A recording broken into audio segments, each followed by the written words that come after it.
Para todos aqueles que seguem este canal, para os irmãos, amigos e familiares, desejo que este restante de ano seja de bastante reflexão em tudo que passou e em tudo que está por vir, buscando no Senhor sabedoria, paz, saúde, para que possa vencer todos os dias que viverem sobre a terra.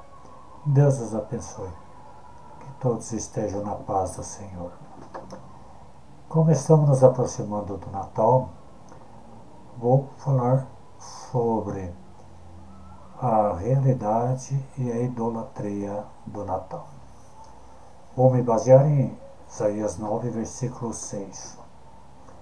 E lá diz assim: porque um menino nos nasceu, um filho se nos deu, e o governo está sobre os seus ombros, e o seu nome será maravilhoso, Conselheiro, Deus forte, Pai eterno, Príncipe da paz. Essa palavra messiânica foi revelada por aproximadamente 740 anos antes do nascimento de nosso Senhor Jesus Cristo. O importante a perceber nestes textos é o tempo do verbo empregado. Isaías recebe a revelação do nascimento de Jesus Cristo como se fosse no presente, mas que na realidade era uma revelação para mais ou menos 740 anos depois. Por outro lado, quando fala de seus predicados e adjetivos, a palavra está para o futuro. Na realidade, aqui temos Deus como fora do tempo, ou seja, Senhor do tempo. Para Ele, tudo é presente. E o tempo na perspectiva da limitação humana. O predicado, primeiro, é que o governo está sobre os seus ombros. Isto testifica que o Senhor Jesus é o governador de todo o cosmos, queira ou não.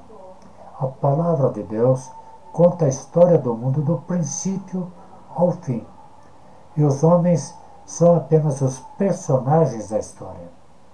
Embora os homens tomem para si o desenvolvimento e a evolução do mundo como sendo uma coisa extraordinária que aconteceu por acaso, são apenas princípio de ideologias hipotéticas. Os homens não são capazes de determinar a história, são apenas personagens no decorrer da história enquanto vivem. Embora os homens tomem tudo isso, quem está no controle permite certos acontecimentos e desenvolvimentos na história é o próprio Senhor. Há adjetivos: maravilhoso, maravilha, aquilo que desperta grande admiração ou assombro em virtude de suas realizações, de sua perfeição, grandeza.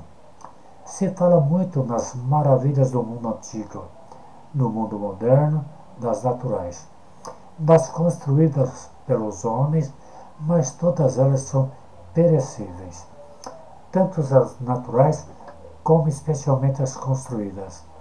A única que era e que é, e sempre será eterna e perene, é o próprio Senhor. Ele causou espanto no seu próprio povo.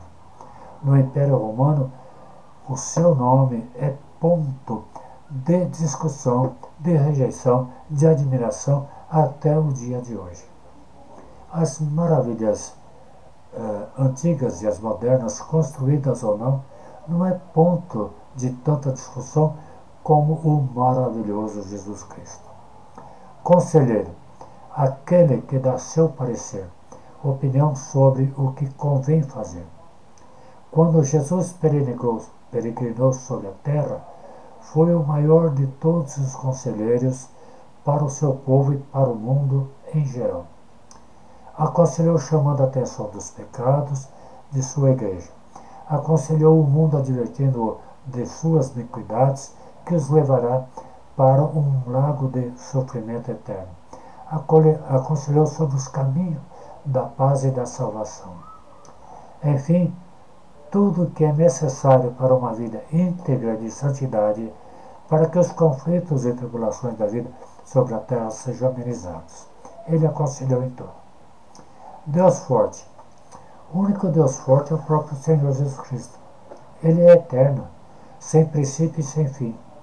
Embora os homens procurem negar sua divindade, ele continua sendo Deus forte, e no dia do juízo final todos dirão, certamente, confessarão, ele é verdadeiramente o Senhor Deus forte e único.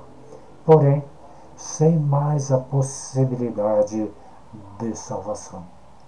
A humanidade tem muitos deuses, santos, idolatrias, Papais Noéis, árvore de Natal, que é uma criação humana, e outras que são adoradas, porém tudo efêmero.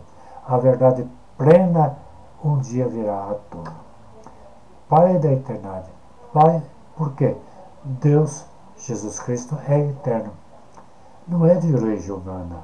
Ele é simplesmente o ser incomparável, ímpar, o Criador de tudo e de todos. Ele não é fruto de evolução alguma, assim como o cosmos não é evolução que sai do acaso, muito menos de uma explosão irracional que as teorias defendem e não conseguem provar com sua espólia ciência. Os evolucionistas, em suas teorias, afirmam que há um Criador. Este Deus não tem mãe, como afirma certas rezas. Ele é em si mesmo um ser eterno, imutável e perfeito em toda a sua sabedoria, justiça e glória. Não tem mãe por quê? Ele é o Deus que assumiu forma humana, príncipe da paz. No sentido mundo, ele traz relação tranquila entre pessoas que estão em conflito, acordo, concórdia, relação entre cidadãos e ausência de problemas de violência, o bom funcionamento da justiça perante a paz. Paz ainda significa calma, sossego, tranquilidade, repouso, harmonia, ausência de conflitos, lutas e violência. Calma, estado de calmaria, de harmonia, de concórdia e de tranquilidade. No sentido bíblico, paz no espírito, deleite da alma, paz com Deus. Quando Deus criou o homem à sua imagem e semelhança, o criou perfeito. Porém, o primeiro Adão, o primeiro homem, tinha o livre-arbítrio, poder absoluto de escolha entre a vida e com Deus ou morte, separação de Deus.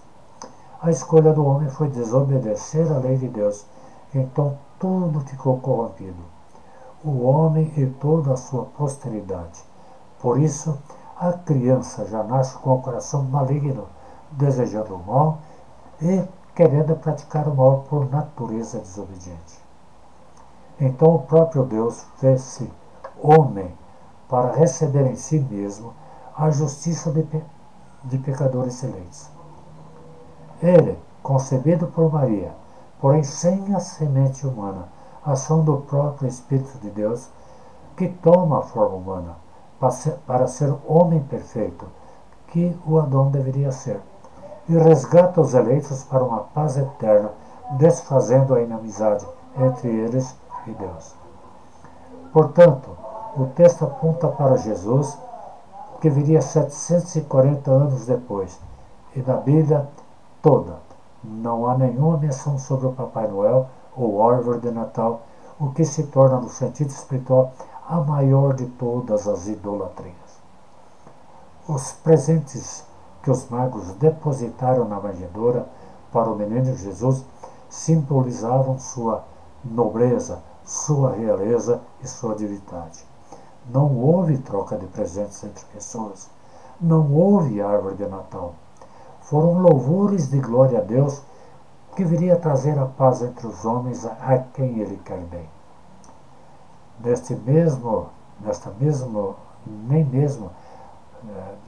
Nem mesmo a data de 25 de dezembro é a verdade do nascimento de Jesus, pois devido às estações climáticas, isso O nascimento dele correu entre março e abril.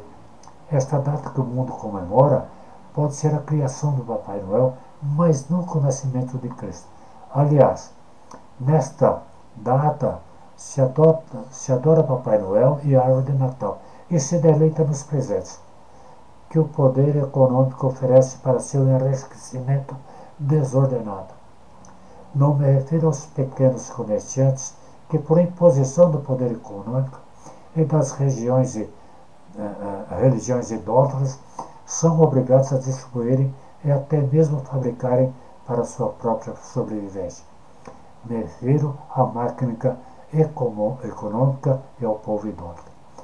Porém, esta data para mim é um paradoxo, porque quando penso em Jesus, me deleito em seus ensinos, em sua morte e ressurreição e na salvação eterna que ele me concedeu sem nenhum merecimento da minha parte.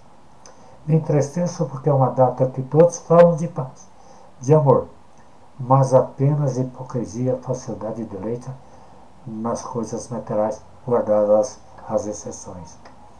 Até os próprios evangélicos, que batem no peito, que não são idólatras, se deixam levar por esta corrente e muitos deles não têm nem mesmo a consciência da importância real de Jesus Cristo. É claro que não se pode generalizar como se todas as criaturas humanas fossem levadas pela mesma corrente. Muitas são firmes no Senhor Jesus, pedras fundamentadas que as enchentes não podem suplantá-las. Medite melhor nesses dias na importância do Jesus em sua vida e olhe que o mundo faz para pagar a sua imagem. Tenha um bom final de ano e que o próximo seja todo ele abençoado por esse Jesus, que tem maior importância na sua ressurreição do que no seu nascimento. Pense nisso, medite. Deus te abençoe.